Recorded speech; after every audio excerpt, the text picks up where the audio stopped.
Another really important variable to understand as your clients start moving into that intermediate and more advanced phases of their life is the idea of both linear periodization as well as block periodization. And block periodization is simply what I discuss in foundations about planning out your quarters, where you can have a conditioning phase, a hypertrophy phase, a strength phase, and then a power phase, or you can have two conditioning blocks and two hypertrophy blocks. This is block periodization. You're focusing on a specific area to improve for each client. And this is something really important to understand because, again, new clients are going to get really strong. They're going to lose a bunch of fat. They're going to get really explosive all at once, no matter what you do to them. As long as they're lifting weights, they're going to get super great at everything.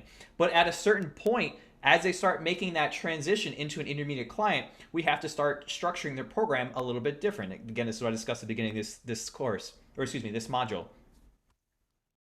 So as clients get a little bit more advanced, you want to start focusing a little bit more on each block and having a specific target that you're looking to achieve for each block.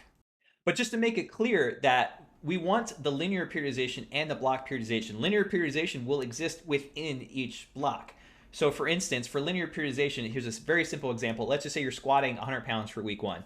And then week 2, you're squatting 105 pounds. And in week 3, you're squatting 110 pounds. That's simple linear periodization. You're just adding weight or making it harder week over week. And you can do this like day over day. You can do this month over month. All that is all linear periodization. Just a very planned, very simple way to just make things more difficult. You can add weight, you can add reps, et cetera, et cetera. Block periodization is, again, it's focusing on each specific area that we're looking to achieve. So again, we could look at this month 1, 8 to 12. A little bit more conditioning here, a little bit more hypertrophy.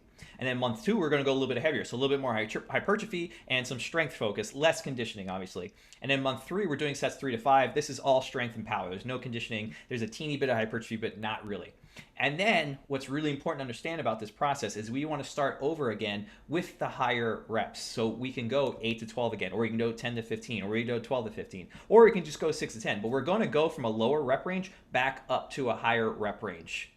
And this is something important to understand because you start with higher reps, you're going to have pretty good conditioning. You go into lower reps, you're going to build up your strength hypertrophy. As you go into lowest reps, you're building up your power and your strength. But now you're losing your conditioning because you're only doing three to 5 reps versus the 8 to 12 you're doing before. So you want to go back up to 8 to 12 to start building a little bit more hypertrophy and regaining that conditioning you lost. And likewise, you just flow through that higher rep range down to that lower rep range over and over and over again.